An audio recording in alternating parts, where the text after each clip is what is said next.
Wherever you may be, however you may be listening, thank you so much for tuning in to another edition of the Cardinals on SI podcast. My name is Donnie Drew and joined every week by my main squeeze, Richie Bradshaw. Before we get into the nitty gritty, go to comment and subscribe to the channel. It definitely helps. We are at hashtag on the road to 2K before Cardinals training camp, which starts in about 2 weeks. It's a Friday. Richie, you're doing some Naruto stuff. Am I right? I was trying to hit the K. So I hit you with the 2, and then I was trying to do a K, but I couldn't remember if it's one of those where my camera's inversed, so which way the K went. But I figured out that's the K. Sign language aficionado Richie Bradshaw in the house on this wonderful Friday morning. We've already got some comments popping in the chat. Brian was here 22 minutes ago. I made sure to have your favorite shirt on for this one, Brian. I commend anybody who gets in the chat early just to be a hater. Like that's right up my alley. So shout out to you, Brian. That's type shit, man. There goes moderation. We're a couple of weeks removed from training camp, Richie. Very exciting time to talk about actual football stuff, but still need to fill some of the void space between now and then. And I was looking at the 401k I have the other day, and I'm like, you know what? Let's talk some stocks. Let's go on the Cardinal stock market and talk about guys who we think can have a good 2025. Maybe some guys who may not have a good 2025. So we got, I think, like 5 or 6 players to talk about. But we could have chosen so many, and I think maybe we can get into some a little bit deeper in the show. But before we get into that, how are you, brother? Happy Friday. Oh, I'm good. Getting the day started the one and only way we can, Mr. Truin. Dr. Peppy. Very nice. Yeah, I'm rocking the Seabum root beer energy drink. Oh, interesting. I'm not a root beer person, so gotcha. The root beer for me is hit or miss. It really, really depends. I do enjoy a really good root beer float. I do enjoy that.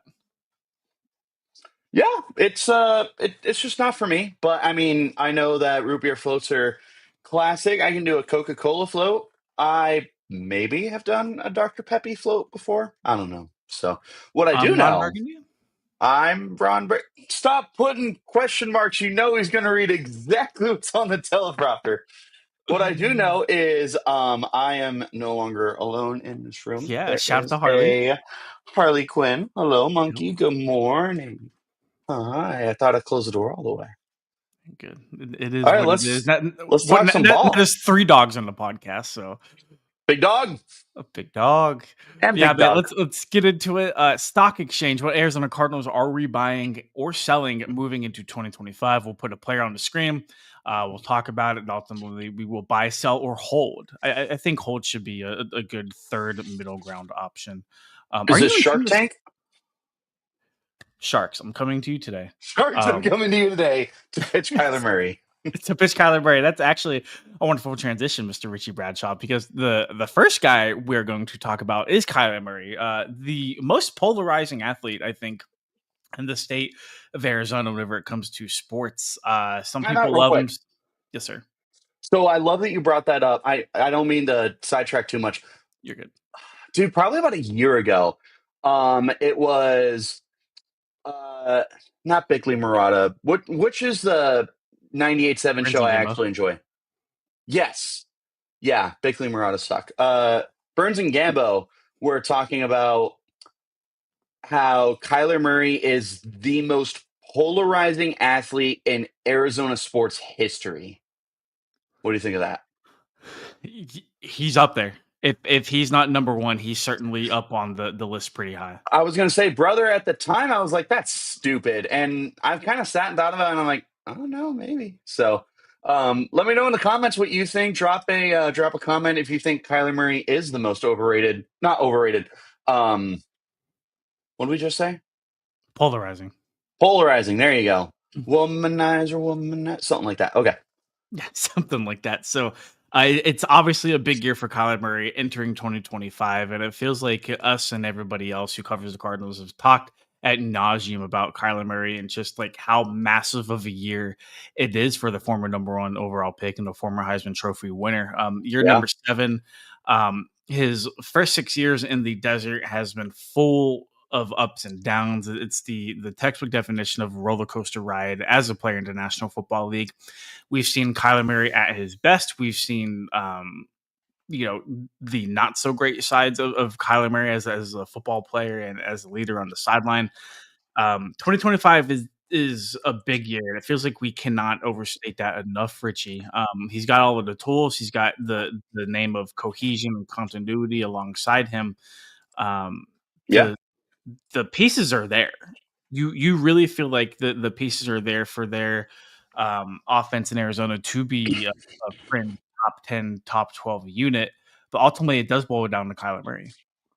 Yeah, I mean that's exactly what it comes down to. Is you're only going to be as good as your quarterback in 99% of your situations in the pros. The days of having a 2000s Ravens defense, a 2003 Buccaneers defense, a 2015 Denver Broncos defense carry you to a championship, they're not there anymore. Look at the last 10 champions and you need at least adequate quarterback play. Like we aren't seeing guys that are as bad as what Peyton Manning was in 2015 that are winning Super Bowls anymore. You need to have, at worst, average quarterback play. So Kyler Murray, at worst, should be able to give you average quarterback play on a week-to-week basis. But instead, you get high-level quarterback play one week and then bottom 10 quarterback play 2 weeks later. So that's just the problem that so many people have had with Kyler Murray is the consistency of how inconsistent he is. Yeah.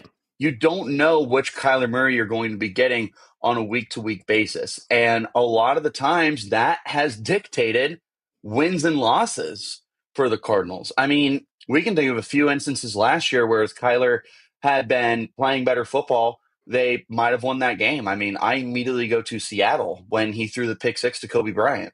But Yep. you can also think of games where if he didn't play as well, the Cardinals would have lost. And I'll go back. It was either last year or 2 years ago when I think it was 2023 when Kyler had the 12-second 2-point conversion against the Raiders. Oh, No other brother, quarterback that was is like doing that. 2022. Yeah. Was it that long ago? Yeah, There, because that was Cliff's last year, I believe. that's right. There's not a lot of quarterbacks who can do that, if any. So, I mean, we've seen Kyler's ability to win you games by himself, but we've seen his ability to lose you games by himself. Yeah, and I think you hit the nail on the head. Like the team's only going to go as far as Kyler Murray takes it, but that's not exactly breaking news 99% of the for time. any of the 32 teams in the National Football League. That's just Right. quarterback is the most important position in all of sports for a reason, because the way you can single handedly dictate a win or a loss with the football in your hands, like that's powerful to say the least. And I really like another point you brought up too, whenever it came to the consistency, because there's no doubting the talent that Kyler Murray has. Like you won't find anybody who actually watches football debating that. Like it's clearly there. And the exciting part about Kyler Murray is that when he's on, he's on. Like when all cylinders are firing for him in the Cardinals offense, they look pretty damn good. They really, really do. Yeah. But the bad part about that, or the inconsistent part about Kyler Murray, is one week you'll get that, and another week, like you said, you'll get bottom 10 quarterback play. And it is okay for Kyler Murray to have bad games. Every starting quarterback in the Yes. National Football League has a bad game, has a couple bad games. But what All of them. separates Lamar, Patrick, Burrow, all of them. All of them have bad games, and all of them have lost games for their teams. But it's how often it happens for Kyler. And it's how often that even if the game doesn't solely fall on Kyler, you look and you're like, what are the three biggest factors in the loss? And Kyler could be one of them. What is the exact opposite? What are the three biggest reasons Cardinals won? Kyler was one of them. Yep, More often than not, 100%. in both situations. So it's his consistency to be inconsistent. And I think that's probably the biggest question mark he's facing entering 2025, Richie, is, you have a very much revamped defense on that side of the ball. You have everything whenever it comes to cohesion and continuity for everybody else on his side of the ball. They didn't make any changes to the offense. Like they brought back his same core of weapons from last year, hoping that more time on task will ultimately help everything. But Maybe they'll trade for F1. Washington's not going to trade him, right? Like, there's no way that the Commanders do it. Apparently, there's like way more layers to that situation than we think. But I mean, I'm not in the locker room, and I'm also not a person who's following the Commanders pretty consistently. Sure. I just saw something the other day that was like, hey, there's way more to this than like the surface level. But this is a Cardinals podcast. Gotcha. I would love Terry McLaurin on the Cardinals. I Who think if wouldn't? you have an opportunity to do that, yeah, I think you F1 pull or the Scary trigger. Terry? Ooh, F1. I like both. Comments F1 or Scary Terry? They're both great. They're both great nicknames. Like You can run, but you how can't cool hide, is bitch. it? How cool is it to have two sick nicknames like that? I wonder if people called him Scary Terry without realizing that was a character on Rick and Morty. Didn't he get that before that was the thing? I couldn't tell you. So he got drafted in 2019. I Was it don't remember when that Rick 2019? and Morty episode came out. Oh, jeez. All I We're old, know I is think. like the moment he got called Scary Terry, immediately just you can run, but you can't hide, bitch. Which is a perfect way to describe Terry McLaurin. Yeah, Dude, pretty can we much. get on track, please? Yeah, sorry, I keep getting everybody off Fourth down off and track. tangents. Pylon to pylon. Pylon to pylon. Kyler Murray, whenever it boils down to success for the Marie. 2025 season, I think when you look at what he needs to do, he needs to not play Dan knows ball. superhero ball. Dan knows ball in the chat. Scary Terry, great nickname. Superb nickname. Happy Friday, brother. Hope you're doing great. Happy Friday, Dan knows ball. So they bulked up the defense, and I think that'll help Kyler a lot. For me, 2025, and if we're gonna buy or sell Kyler Murray stock, really depends on if he wants to play superhero ball. If he Yeah. feels the need to take the onus of the game on his shoulders, historically speaking, more times than not, that has not led to good results. We don't need Kyler Murray to be Josh Allen. We need Kyler Murray to be a high upside game manager. And like that's kind of like a trigger word for a lot of people, game manager or quarterback. But with how the Cardinals operate on the offensive side of the ball, with the improvements they made on defense, they don't need Kyler to throw for 304 touchdowns every week. They really, really don't. Just don't turn the ball over and give us some splash explosive plays whenever we may need them, and we're good. We're really good. So, like, this all hinges on Kyler's ability to run the offense and run it efficiently moving to 2025. Yep. So, Donnie, are you ready to buy or sell? Yes, I am ready to buy or sell. So, real quick, I love that point with Brian. You don't need him to be you don't need him to be an MVP. You just need him to be able to manage a football game. Yep. You're not going to complain if he does, but you and that's the case for well coached teams. You don't need Patrick Mahomes to be MVP Patrick Mahomes every week. Yep. But you need the infrastructure around him to step up, and you need Patrick Mahomes to not cost you the football game. So that's true for everyone, and it's true for Kyler too. So I'm glad you bring that up because I think a lot of people assume that's only true for mid-tier quarterbacks, and it's not because Patrick Mahomes can lose you games, but Mhm. he doesn't more often than not. But in bad games, you just need him to not make the mistakes, and that's what we need for Kyler to do. So Yeah. exactly, cut out the turnovers. That's the biggest thing, man. Yep. Eight interceptions the last 7 games. A lot of those coming in crucial parts down the stretch of Kobe 2024. Bryant. And yep. And it's you know what? Buy or sell. Tyler Drake in the chat, man. Shout to Tyler Drake. Tyler. One of the best people on the Arizona Cardinals beat. Happy Friday, brother. Can't wait to see you soon. So I'm going to hit you two ways. So Kyler, the Promise. passer, hold, because I don't know if he's suddenly just going to become this elite thrower in year 7. Kyler the runner, I'm buying because I do think that they're going to run the football more this year. And I 100% believe Kyler when he says, I want to start running more again as well. If there are quarterbacks in this league capable of running for 1,000 yards, Kyler is one of them. Will he? Mhm. Probably not. But is he capable? Absolutely. I am buying him as a runner. I'm holding on him as a passer. Okay. I am also holding on him as a passer, and I'm also holding on him as a runner too. It feels like every offseason, Richie, we hear Kyler and whoever's running the show in Arizona talk about we need to get Kyler running more, we need to get him involved Sure. more, and it just never comes to fruition. And I don't think in Drew Petting's offense, there's going to be a lot of opportunity for Kyler to be that guy we saw at Oklahoma, the guy who can rush for 1,000 yards, like you said. Now, granted, like having the ability and doing it is two completely different things. And I think that's also fair to say that that translates to the passing game too. Kyler Murray can throw for 4,000 yards in a season if he needs to. Will he? I don't think Petting's offense is set up to where he's going to have the opportunity to really thrive and excel at doing both. And No. it's really going to come down to Kyler Murray being a game manager. And we're going into year 7 of Kyler. And Richie, I remember hopping on his podcast with you the moment 2024 ended, and I said, "Look, man, I've been a Kyler defender for a very long time. Oh, we both have. I love the upside. We love everything that Kyler Murray can bring to the table, but after what we saw down the stretch of 2024, let's talk. Let's open conversations." And Richie, from that point to right now at this very moment, have the Cardinals gotten better offensively? No. No. Okay, so I'm still holding my breath. I'm rooting for Kyler Murray. I want him to succeed. You want him to succeed. Everybody who follows, covers the team, wants Kyler Murray to succeed. You I'm holding typically my breath. don't root for your pilot to crash the plane. Right. I just got to see it.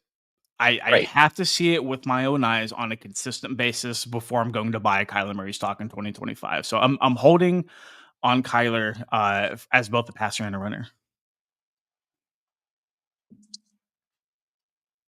What?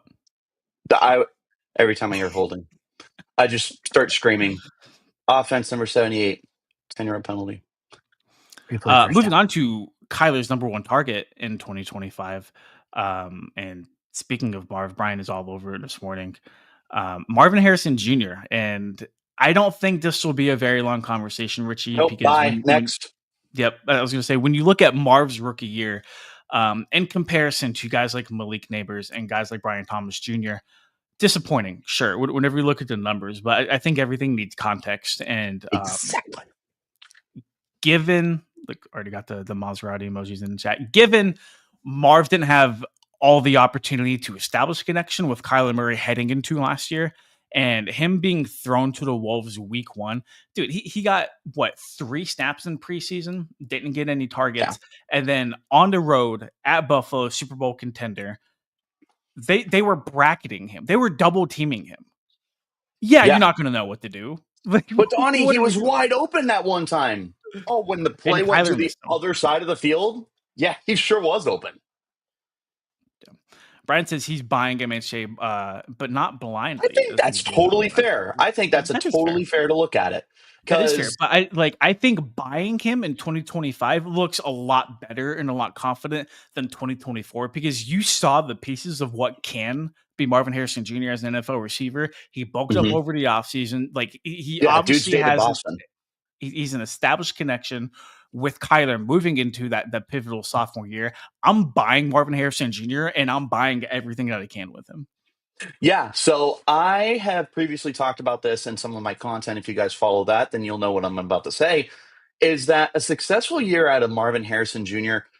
does not need to look like Justin Jefferson or Jamar Chase or CeeDee Lamb or Amon-Ra St. Brown.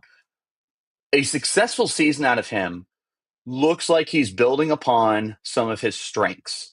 So they wanted to run him deep a lot last year. I want to see Marv work the intermediate to deep middle part of the field. I want to see him get the slants, and I want to see him just being able to be a technician as a route runner, because there's a lot of value that he brings to the table. as those things. So you see him start improving in those areas. That's a huge win in itself. As far as the numbers go, if he scrapes 1,000 yards, if he does a Mike Evans, like 1,001 yards, that's a win in my book. And I call that a pretty nice win because last year there was the inconsistencies. He has over 100 yards against the Rams, and then he gets blanked against Green Bay. Like you don't need to have, or you can't afford to have that kind of stuff. I want to see him repeat the touchdowns though. He had Yeah. 8 last year, right? Yes. I if it's fewer than 8, I'm not calling it a failure, but I would be disappointed.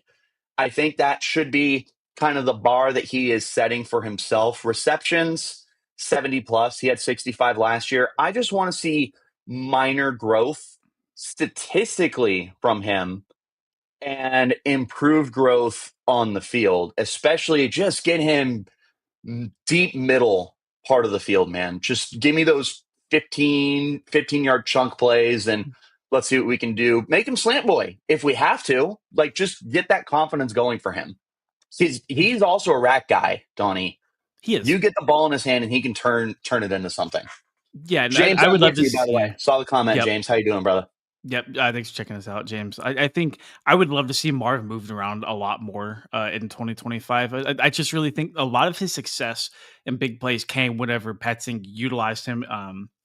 Not in the Yeah. backfield, but moved him around and put him in situations to where those long strides and those route running could really come to fruition. And I'm thinking of a lot of the deep crossing routes that he had, a lot of the like back Yes. shoulder throws that like him and Kyler either connected or like just missed each other on. Like that's really, really exciting for a guy with the stature of Marvin Harrison Jr. And I just think we talked about the last segment, Kyler not necessarily having ample opportunity to put up crazy numbers. I think that goes for the same as Marv. Like I like Yeah. Marv is not even the number one passing option for Kyler Murray. He's in a predominantly run first offense. So like I don't expect him to put up 1,200 yards, 100 catches, 10 touchdowns every year. That's just like, for me, that's not a realistic thing to expect out of Marvin Harrison Jr. Would I love if that happened? Absolutely. Is Marvin Harrison Jr. talented enough to make that happen? 1,000%. But looking at Drew Petzing's offense, where they are going to run the ball 30 to 35 times a game, and Marv is behind Trey McBride on the pecking order of targets for Kyler Murray to go to whenever he needs a big play, I'm not going to be disappointed if Marv doesn't hit 1,000 yards, if he doesn't hit 10 touchdowns, or if he doesn't hit 100 receptions. There you go. So buy. Yeah, I am Buy. buying all of the Marvin Harrison Jr. stock. Yep. I've been a Cardinals fan since 2021. New to football. Welcome, my man. Welcome. My favorite player is Greg Dortch. I feel like Yeah. he's very good when he gets the chance. Yeah, absolutely. Greg Dortch is the guy many people around here really hope kind of get some extra run, because we saw at the end of last year, when you get Greg Dortch to football, good things normally happen. I'm not a great Dortch guy. Ooh, okay. All right. This isn't news. I've Moving. said many a times. He's in theory for me. I like Dortch. A couple of years ago, In theory. a couple of years ago, whatever. He kind of like first quote unquote like burst on the scene. He was like a big like fantasy football waiver wire target. And I remember going up to him in the locker room after practice one day, and I was like, do you know like everybody's like picking you up on fantasy football? And he's like, no. And I'm like, do you know what fantasy football is? And he's like, I have no idea. And I'm like, all right, thanks, Greg. I'll talk to you later, bro. Greg, you got a phone? Nah, like Greg Dortch strikes me as the guy who definitely like could live off of an island by himself and be totally cool. Like that's just his personality. He's crazy laid back. And then he gets it in between the white lines and he gets the football in his hands and he's just And then he's goes the crazy. Dorcher chamber. That's right. Let the Dortch, baby. The Walmart version, because we all know who the real Dorcher chamber is, baby. AC legend Lou Dort. Yes, sir. Waiting for Calling that it. jersey to come in. Moving on to the offensive line, Richie. Isaiah Adams, starting right guard. They did not bring Will Hernandez back. We're 2 weeks removed from training camp, Richie. I would be shocked if they made a move at this point, specifically along the offensive line, barring injury, of course. But Barring injury. Isaiah Adams, who did help fill in for Will Hernandez after he went down with the torn ACL last year, I think it was week 5. Him and Tristan Colon kind of rotated at right guard, and then Isaiah Adams pretty much owned that job to When end they realize that 2024. Tristan Cologne's not good. Yeah. So Adams, they're confident in him. Third round pick from last year. I haven't dove too deep into the tape, so I'm not leaning crazy one way or another. The Cardinals are certainly buying Isaiah Adams stock. I think that's been very, very clear for a while now. Yeah. But are you buying it? I'm not buying it. This would be a hold for me. And the reason why is I've highlighted many times that right guard is one of, if not the biggest holes on the roster right now, simply because of how much of an unknown it is. But the Cardinals are placing a lot of their trust in Isaiah Adams because I think it speaks a lot that they didn't bring back Will Hernandez, that they didn't make any major investments, and for what it's worth, their lone pick on offense in the 2025 draft was Hayden Connor, an Mhm. offensive guard in the 6th round, who historically plays on the left side. So they really did not add very much to assert Isaiah Adams of his job. So will he be So pushed? they Yeah, added Royce absolutely. Newman free agency, Richie, and They like he was a did, starter and for the he's Packers a fine. couple years ago. Right. But like that I'm not looking that at Royce Freeman yeah. as some 17 game starters. Like there is guys to push him for sure, but the Cardinals are all in on Isaiah Adams. Mhm. I am more than happy to roll the dice and see how it goes because you do want to start seeing those young players pan out for you. And he was a day 2 pick, I believe. So Yep, you, round 3. yep, you would like to see whether or not those investments are going to pay off. I just don't know if they are. I'm holding, but I am very optimistic because he is an Yeah, athlete. I'm not buying, I'm not selling, I'm holding, I'm right with you. I'm keeping my eye on it though. Like I'm adding it to like my Apple like stocks tracker, and like I'll keep an eye on it because I am really intrigued to see how he does in 2025. I really am. Bitcoin. Huh. I don't know. Happy Friday, everybody. Hope everybody is doing great. Thanks for popping in the chat. Brian's got all the dad jokes this morning, man. Right guard. I hardly know her. Anyways, Jonah Williams tackle.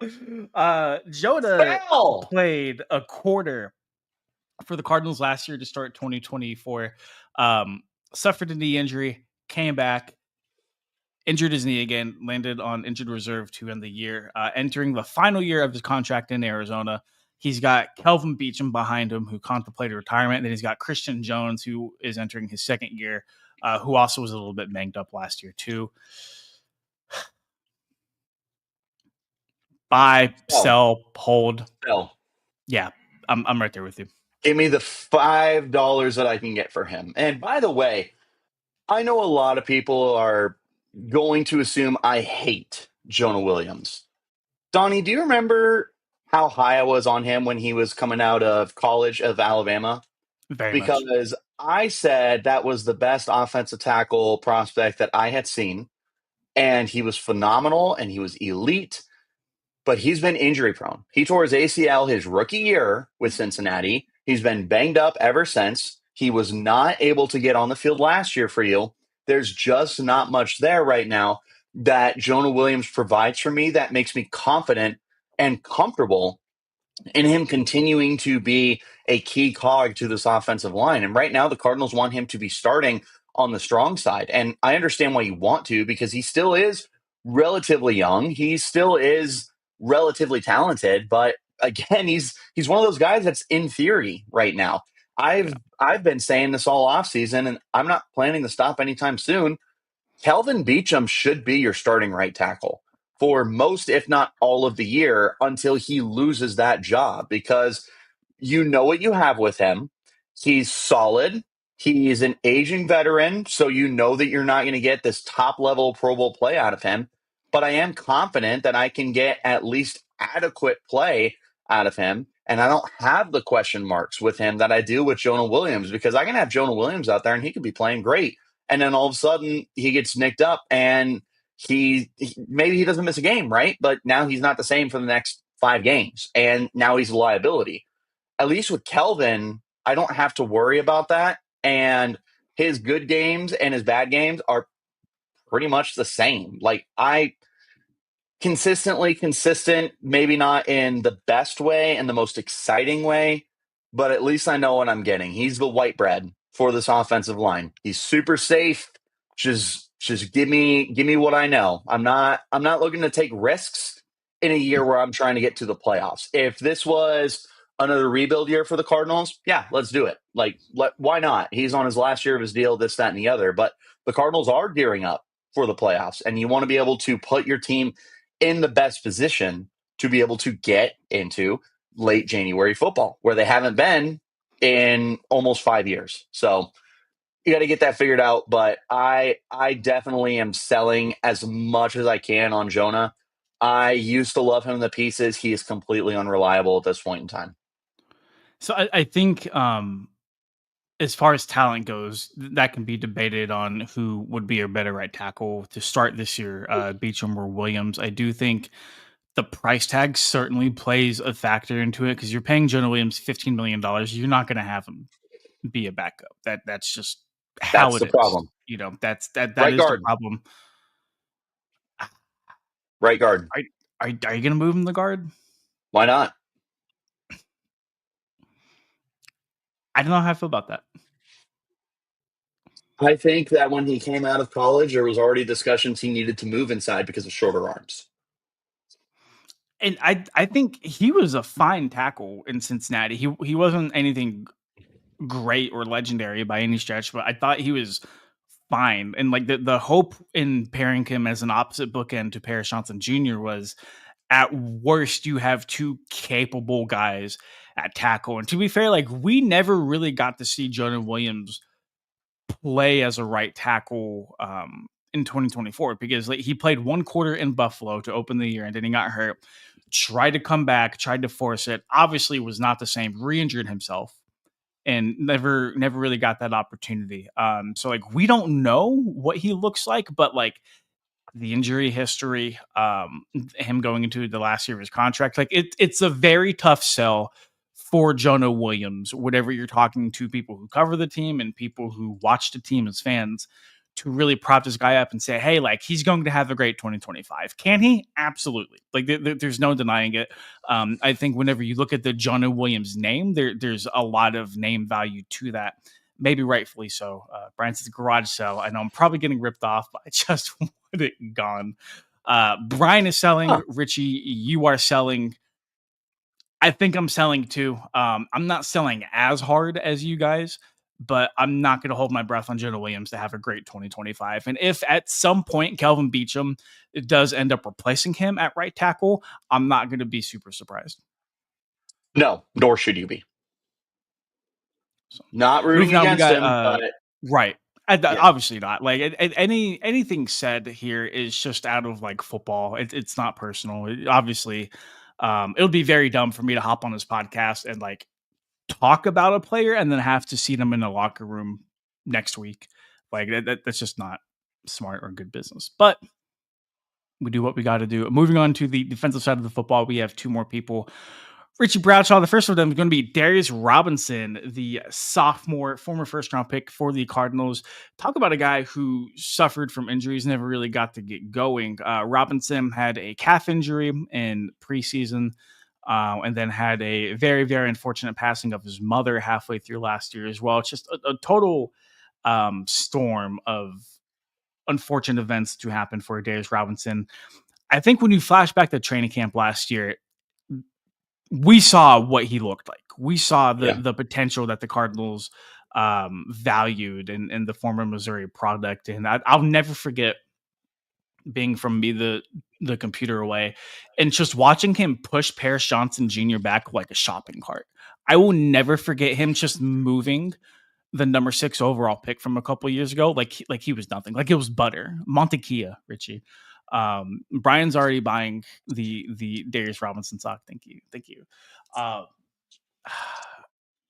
I think at minimum I'm holding, and you can really sway me to buy because I really like the tools Darius Robinson has. I know it's a very stacked defensive line room, Richie, but he's going to get opportunity. They rotate their guys a whole bunch in that front seven room. I think as long as he's healthy, man, the tools and the powers there. He's got a year under his belt. Jonathan Gannon called it year 1.5 for him. And I know I'm excited to see what Darius Robinson can do when he's fully healthy. And it looks like he's exactly that. That's pretty much my only holdback, Donnie, is how much is he going to get on the field? And it's not his fault if he doesn't get on the field this year entirely. Obviously, there'd be some of it that's like, well, he has to earn his snaps, but Yeah. look at the room, man. Like, even if they Read the rotate as room, much as we Greg. think. My name's not Greg. Might be. Anyway, Might be.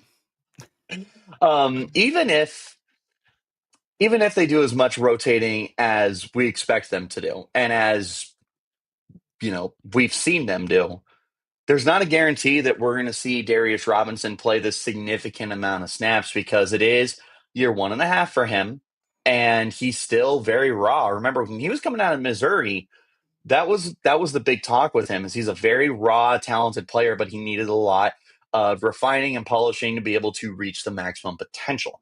You probably were not able to do that over the last year because of everything that was going on and off the football field. Yeah. He is still incredibly talented, and I am not remotely out on him. I'm not willing to call him a bust by any means. I am not that person. Am I buying? I want to. I'm leaning more towards buy, but I am more on a hold right now only because of the investments. Because they bring in Dalvin Tomlinson, they bring in Calais Campbell, Dante Stills is back. They draft Walter Nolan. You've got the Tennessee undrafted rookie that everyone loves. They re-sign LJ Collier. You still have Bilal Nichols and Justin Jones on this roster as of right now. They all play different spots, but It's a you're lot of mouths to rotating those feed. guys. Yep. What's that? It's a lot of mouths to feed. It's a lot of mouths to feed. So unless Darius Robinson just instantly clicks, and I just don't foresee that being the case, he's going to have a lot of competition to get on the field this year. So Yes. I would tell you that you just need to make sure that whatever your expectations are, that you are keeping them as moderate as you can. You can't expect him to come out this year and get 10 sacks. I don't know if you can expect him to get 5 sacks this year, but you do want to see that positive progression forward. That's the biggest thing at the end of the day. And I do think we see that, and it's going to be very hard to quantify that, because like, what does a successful year look like for Darius Robinson? Like we really don't know because we didn't get a good baseline last year, and then they made even Right. more investments to the defensive line moving into this year, and they didn't invest in the line because they weren't confident in Darius Robinson. They made investments because that's the Because most they needed important it. position group, for the Cardinals defense is to control the line of scrimmage and dictate how things go from there. Like we've highlighted already, like the Cardinals rotate their guys so heavily, everybody's going to get a spot. Everybody, Yeah. like they are going to have opportunities. I'm confident Darius is going to make the most of said opportunities. I don't think he's going to be a failure or a disappointment or a bust or anything along those lines. Now, like you said, like if he doesn't get on the field as often as maybe other first round picks at his position are, it's not necessarily a him thing, but more so just chalking it up to the game and how Nick Rallis does things with his defensive line. So Close enough. Welcome back, Darnell Dockett. yeah, That's what I'm dreaming of for Darius Robinson. Be the new Dockett. Brian coming heavy. Wow, if you think they that's wild, man. We're getting spooky. Stay tuned for the conspiracy theory episode that we have coming up very, very soon. I hear Donnie has the cure for cancer. Oh man, I just got a knock on my door. Anyways, so I am buying. I want to get off this plane right now. I'm buying. I'm not buying a plethora of Darius Robinson stock, but like I am excited to see what he can do. So count me in. I'm buying. Buy. Yeah, So I hold. I I already said I'm leaning Oh, more towards buy, but I am holding for right now. Thanks for paying all right. attention to me. You're My bad. just like my yeah. All right, moving on before you get yourself in some serious trouble. The last and final player we will be buying or selling Richard Bradshaw on his fine Friday morning. BJ Ojulari. That's it. We got 2 number 18s on this list, everybody. Clap it up. Clap it up. BJ Ojulari entering his 3rd season. For those who don't know, 2nd round pick, pass rusher out of LSU a few years back. Finished his rookie year with a lot of promising tape that he put on the field. Um, Suffered a knee injury that was described as awful. They never really officially came out and said what it was, but apparently it was really, really bad. Missed the entire 2024 season. The Cardinals over the offseason, they traded for Baron Browning at the end of 2024, re-signed him in free agency, Buying drafted him. Jordan Birch as a 3rd round pick this year, signed Josh Sweat in free agency too. So like they also made some improvements to that room. We haven't seen him play football in over a year. He's coming off of a serious injury, but the talent is still there. The upside is still there. Richie, you buying, you selling, you holding. Like, what do we make of BJ Ojulari moving into this year? I have said hold too many times, and I don't want to continue to hold. So I'm very, very sorry, but I am going to sell on BJ Ojulari because that knee injury, yeah, we never got details as to exactly what it was, but that thing was devastating. And he was more than quality as a rookie, but the competition for this Cardinals defense got better because Darius Robinson, if they can't get him on the field, they're going to play him at edge. I'm buying Baron Browning. I think Josh Sweat is very good. I am keeping my eye out on Jordan Birch. The room is just getting deeper very, very quickly, and he's already at such a disadvantage compared to everyone else. David Collins is still a thing, by the Yep. way. So I I don't think it's anything against Ojulari as a player on the field, but I think the circumstances have been stacked up against him that I just don't see him being able to dominate the way that we once hoped he was going to. He still got the potential, but Yeah. here's the other thing, Donnie. How's he going to look off that injury? I think that's something that a lot of people are overlooking right now is we're talking about the potential and everything, but historically, guys who come off of gruesome injuries like that need a little bit of time before they Yeah. get back into the swing of things. If for nothing else, then for the confidence factor. Donnie, you shoot your knee the way that BJ Ojulari does, right? Situation for you. You take some time to recover. You got a big pickup game coming up. How confident are you in that knee? You're probably a little nervous at a Yeah. minimum that someone's gonna dice you up like Steph Curry in his prime, and you're just gonna go dancing on skates, and the first thing you're gonna worry about is your knee. So there is that chance and a realistic chance that that's something that's going to be on BJ's mind. I don't speak for him, but that certainly would be something that's on my mind is if I take the wrong step, am I just going to re-tear my knee? If I re-tear my knee, is my career over? I'm not Well, I'm not that's trying to so speak on common. behalf of him. Right. But No, no, no, no. But that's very real. it's a very real thing for athletes who have suffered a serious knee injury.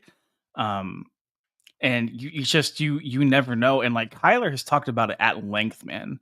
Where like he said this offseason, he was like, I'm really starting to feel like completely over that ACL tear that happened a few years ago. Like It's a it mental takes injury time, too. man. It really, really is his mental um as it is physically. We got like a lot of comments in the chat that I do want to get to.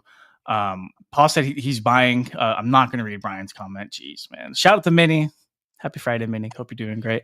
Maybe. Fat gangster buying, especially with his supporting cast. Paul again chimes in and says, if he stays healthy, he'll be good. I'd buy Donnie Donut stock too, brother. I really, really would. Donnie Paul Donuts. says, Paul says, let him get 7 sacks and then trade him for a second next year. If they get 7 sacks out of a rotational guy, I think they're keeping him. I If you think they're get a keeping him second this year. round pick out of a guy who's coming off of such a gruesome injury going into a contract year, I would applaud you. Aaron Rodgers is God 12 says, wouldn't surprise me if BJ is traded at the end of camp for a day 3 pick. I Good think to see you, it Austin. just, I think it all depends on how the guys in front of him look. I think if Josh Sweat, Baron Browning look like they think they will, and Zayvon Oh, they Collins will. and Jordan Birch just explode off of the scene.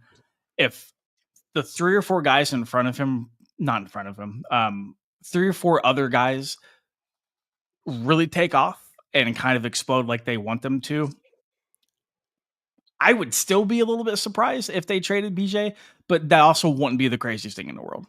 It really wouldn't. Right. Dan asks, has he practiced yet this offseason? Still recovering, right? I still believe he's recovering. And now that you bring that up, Dan, I'm trying to rack my brain, and I can't remember if he was there or not there during the open parts of it. So I have to. Good job. Isn't that your job? It is. It is. Oh man. And that's Brian. Stick to the Aaron Suns, Rodgers is dude. God. Yeah, stick to the Suns. Stick to football. Yeah. R.I.P.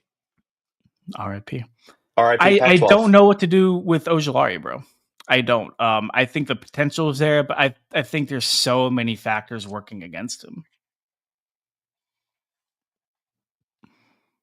That's pretty much my thing. Yeah. So it's just stacked buy, against me. sell, hold. I'm closer to a sell. I don't want to be, but I am closer to a sell. I'm holding. God, there's just take out the other guys in the room for a second. Like him coming off a nasty injury, like I'm still potentially nervous, right? yeah. So we'll see, man. I'm holding, but I'm also with you. Like, if you're making me pick buy or sell, I'm probably leaning towards sell at this point. That being said, I'm gonna hedge everything we just talked about and said if he comes out and he looks great, obviously I won't be super shocked. But I mean, what's more likely? Him kind of riding the bench while he gets back to 100% and him being like a rotational pass rusher guy, or him just taking off and exploding on the scene and getting 7 stacks, like Paul had pointed out. Right. Nope. It's definitely the former. He could. I mean, he like Brian points out, he could start the year on pup. But he got hurt in a training camp practice last year, which would put him about a year. ACL injuries, if it is that, typically take what, like 9 months, 9 to 10 months to recover. At least, yeah. So I It's don't know not if they what would Derrick start Rose him out needed. on pup. Yeah, it's not a bad possibility, but I think it really just depends on what he looks like in camp, and we're 2 weeks removed from that. So Right. who knows, man? Who knows? 9 to 12. Not me. And Rodgers. So Working that's really 9 all to the guys 5. we had talked about. I love Dolly. Other guys like You didn't Trey mess with me. Benson. You did get it. Good for you. I did, yeah. Thank you. Trey Benson, buy or sell. I mean, I think he's going to get more opportunity in the Cardinals' offense this year. Mac Wilson, buy or sell? Buy. Buy. Will Johnson. Adrian Taylor Demerson, buy or sell? Buy. I'm buying all of the rabbit stock I possibly can. Chad Ryland, buy or sell? Buy. Blake Gillikin, buy or sell? Buy.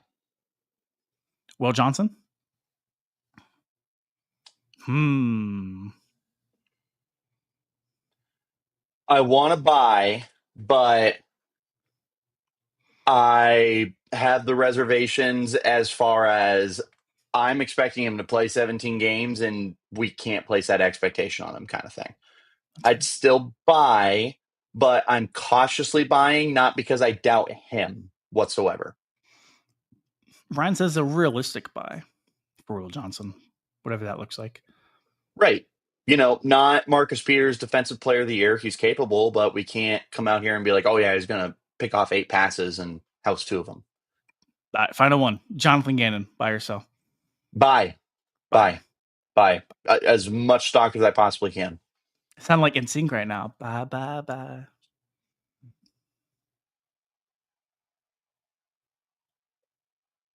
Thank you so much for tuning into another edition of the Cardinals On SI podcast. My name is Donnie Drew, joined by Richie Bradshaw every week. Follow Richie on Twitter at RichieBrads36. Follow me on Twitter at Donnie Drew. Brian says, Gannon with donuts or without? With, Are you just going to ignore that Minnie with. says ACLs are a 2-week recovery? Definitely Yeah. with. You deserve it.